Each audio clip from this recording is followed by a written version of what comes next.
On March 15th, 2019, Brent Harrison Tarrant, a 28-year-old white Australian man, carried out one of the deadliest mass shootings in New Zealand's history. I am continuing on with the Muslim religion, as I recently covered Daniel Perel, a journalist who was executed by a Muslim extremist group Al-Qaeda, the group that is responsible for the deaths of so many around the world, thousands of people, including those who died due to the 9/11 attacks. As of now, with the release of this episode, on Strawberry Ink, we have covered all 7 continents in the world: Asia, Africa, North America, South America, Antarctica, Europe, and now Oceania. I really appreciate the support you guys have been giving me as this show has been growing. So,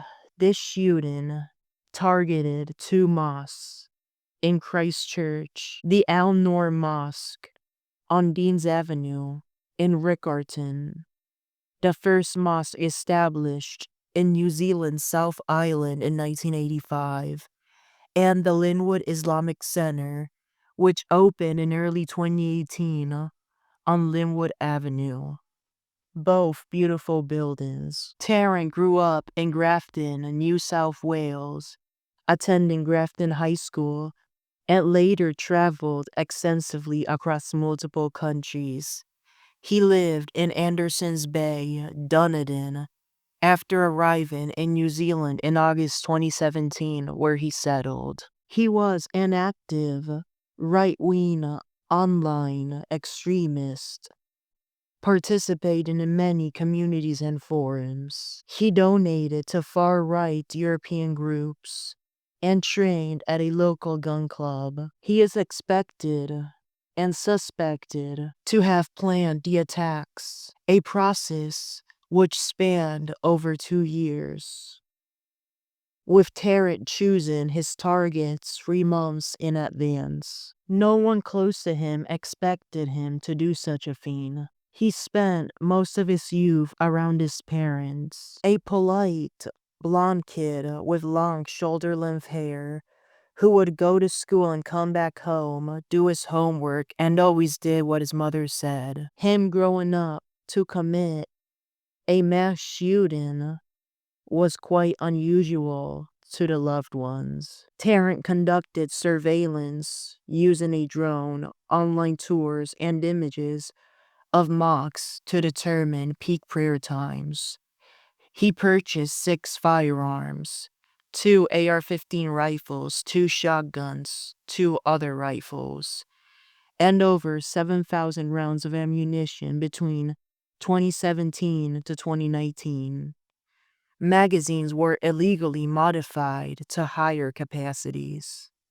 Weapons and gear were marked with white supremacist slogans, references to historical conflicts, and names of terrorist attackers as well as their victims. He wore an armored vest with 7 loaded magazines and a helmet-mounted GoPro to livestream the attack. He also had a 74-page manifesto called The Great Replacement, which was emailed to the media and government offices minutes before the attacks. On that day at 1:32 p.m., Tarrant began live streaming his approach.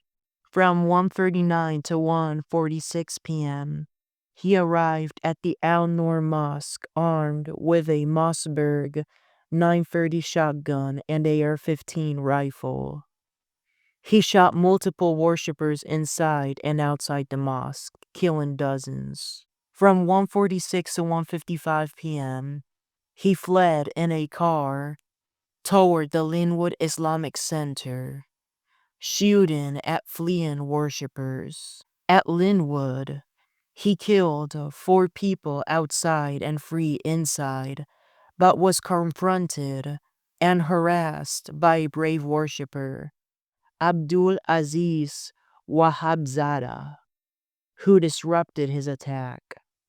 Aziz was later awarded the New Zealand Cross for his bravery. This is an accessory which looks like a badge. It is often awarded to those serving in the military, but in this case, this worshipper's brave actions, despite not being a part of any agency nor military group, deserved to get this award. At 1:59 p.m., the police rammed Tarrant's vehicle, inciting him, arresting him without resistance after 18 minutes of chaos. The chaos had been the moments where people panicked rapidly as the police was taking a while to respond.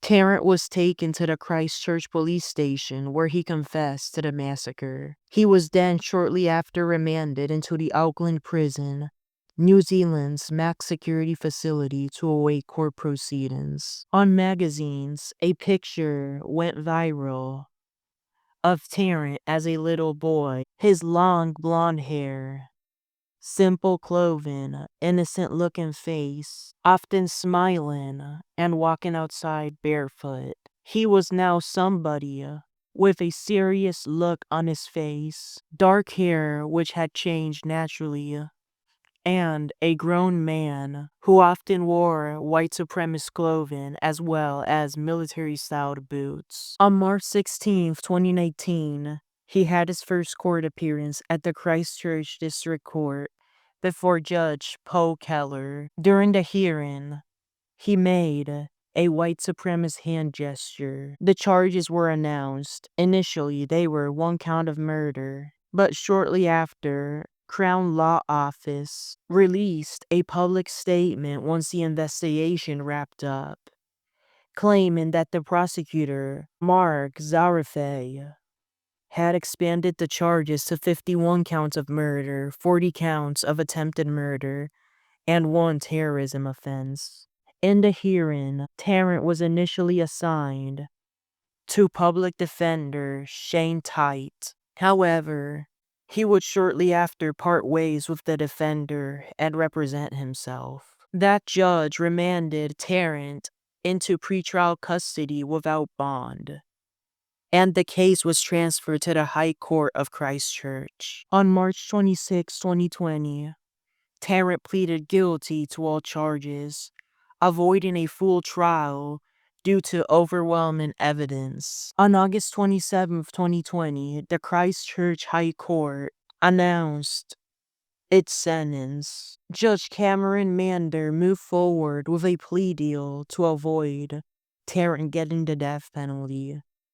He delivered a combined sentence of life in prison without the possibility of parole. This was the first natural life term in New Zealand's history. As of today, Tarrant remains incarcerated at the Auckland prison in a section known as Prisoners of Extreme Risk Unit. He is under solitary confinement and strict security. Tarrant appealed his conviction and sentence, claimed a duress in guilty plea and prison conditions breach.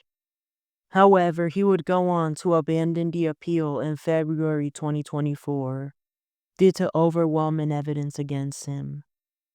In 2021, there was a judicial review challenging his prison conditions and terrorist designation. That same year, this matter was abandoned as well. In 2024, there was a name suppression complaint. It was granted for 2 lawyers representing him during appeals for safety reasons. Also, there was a lawyer discipline allegation.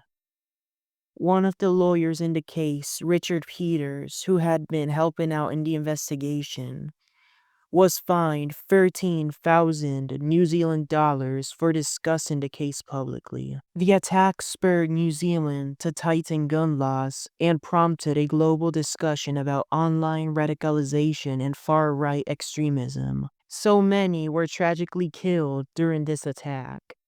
Victims and heroes such as Naeem Rashid and Abdul Aziz were posthumously honored for bravery. The case remains a stark reminder of hate-driven violence and the importance of community resilience. Thank you for listening to this episode of Strawberry Ink. May those affected rest in peace. I pray for those who feel oppressed for being Muslim, for those who struggle with their identity to find peace. Take care, stay safe, and have a good rest of your day.